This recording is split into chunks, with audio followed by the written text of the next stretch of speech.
Student हम पढ़ रहे हैं chapter 3 from civics institutional representation of democracy. So let's continue the chapter, page number 223. Next question is what is legislature. एक student Hriday पूछता है कि लेजिस्लेचर क्या है.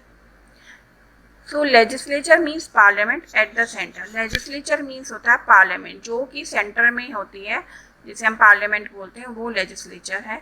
In the indirect form of democracy political power remain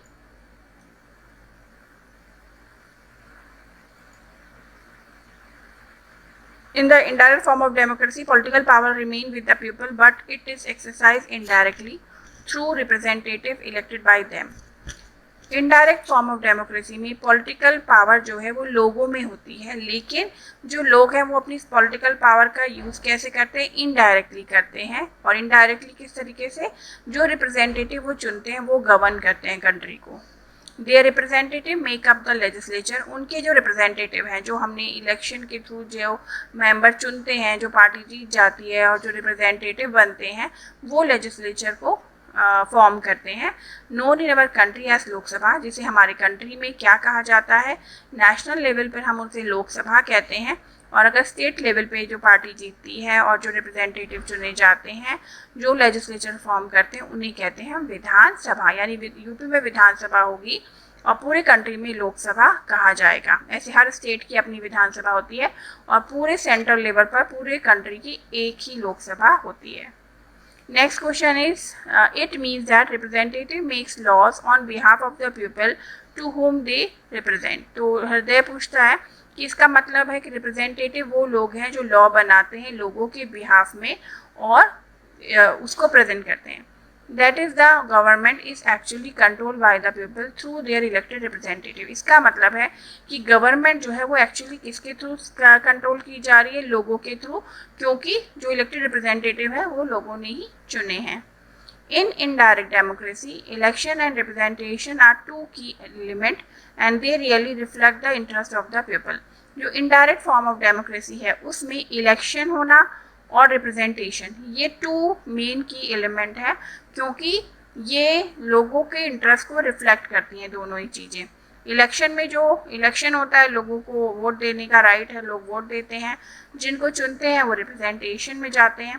तो ये ऐसी दो एलिमेंट हैं जो लोगों के इंटरेस्ट को रिफ्लेक्ट करते हैं.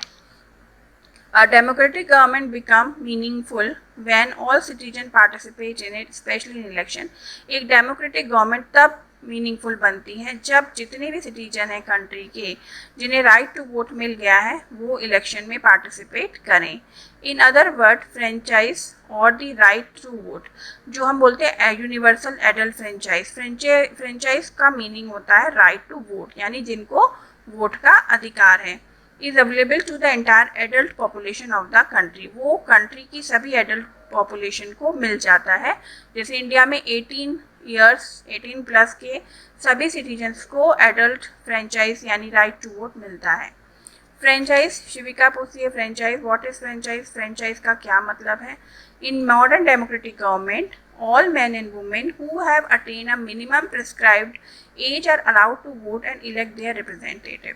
आज की मॉडर्न डेमोक्रेटिक गवर्नमेंट में वो सभी मैन और वुमेन जो एक कंट्री के थ्रू जो प्रिस्क्राइब एज है उसको पूरा कर लेते हैं, तो उन्हें वोट का राइट मिल जाता है और वो अपने इलेक्ट कर सकते हैं किसे, रिप्रेजेंटेशन को, रिप्रेजेंटेटिव चुन सकते हैं. This is called universal adult franchise. इसे कहा जाता है यूनिवर्सल एडल्ट फ्रेंचाइज, यानी वो वयस्क मताधिकार जो सभी 18 प्लस को इंडिया में मिल जाता है, राइट टू वोट. शिविका पूछती है in India universal adult franchise is the basis of representation at all the level. All Indian citizens who have attained the age of 18 years have the right to vote. शिविका फिर पूछती है कि India में जो universal adult franchise है, यानी कि जो राइट टू वोट है, वो एक बेस है रिप्रेजेंटेशन को चुनने का. क्या सभी इंडियन सिटीजन जो कि 18 साल या उससे ज़्यादा हैं उनको राइट टू वोट मिल गया है. ध्रुव कहता है all the adult citizen have been given the right to vote. क्या सभी एडल्ट सिटीजन को राइट टू वोट है. टीचर कहती है यस, हाँ, लेकिन only, criminals, person of unsound mind and those declared bankrupt or not allowed to vote. इसमें थोड़ी सी एक्सेप्शंस है. टीचर कहते हैं हाँ, लेकिन जो क्रिमिनल्स हैं, जो ऑफेंसिव क्रिमिनल्स हैं, जिन्होंने गंभीर अपराध किए हैं, उसके अलावा अनसाउंड माइंड यानी कि जो मेंटली डिस्टर्ब पर्सन हैं, थोड़े मानसिक रूप से बीमार हैं, और वो जो बैंकक्रप्ट डिक्लेयर कर दिए गए हैं, उनको राइट टू वोट अलाउ नहीं होता है. ये 3 हैं स्टेज हैं जिनको राइट टू वोट नहीं मिलता है, भले ही वो 18+ हो जाए. Why are election considered essential for any representation democracy? शिवेविका पूछती है किसी भी रिप्रेजेंटेटिव डेमोक्रेसी में इलेक्शन यानी चुनाव क्यों ज़रूरी होता है. टीचर्स कहती हैं इलेक्शन आर एसेंशियल. इलेक्शन क्यों ज़रूरी है? क्यों? Because by election the voter have the freedom to choose their representative. क्योंकि सिर्फ इलेक्शन के थ्रू ही वोटर को फ्रीडम मिलती है अपने रिप्रेजेंटेटिव को चुनने का. ओके.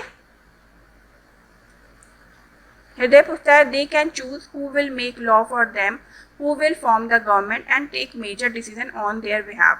हृदय कहता है हाँ, वो चूज़ कर सकते हैं जो उनके लिए लॉ बनाएंगे, जो उनके लिए गवर्नमेंट फॉर्म करेंगे और जो उनके बिहाफ में डिसीजन लेंगे. The political party whose policies will guide the government and make law for the welfare of the people. और वो किस में से चुने जाते हैं? जैसे पॉलिटिकल पार्टी इलेक्शन में विन करती है, तो पॉलिटिकल पार्टी जिसकी पॉलिसी लोगों को अच्छी लगती है, वो उस पॉलिटिकल पार्टी को वोट देकर अपना वोट यूज़ करता है, और पॉलिटिकल पार्टी ही गवर्नमेंट बनाती है और वो फिर लोगों के वेलफेयर के लिए काम करती है. तो आज के लिए इतना ही. कल हम यहीं से शुरू करेंगे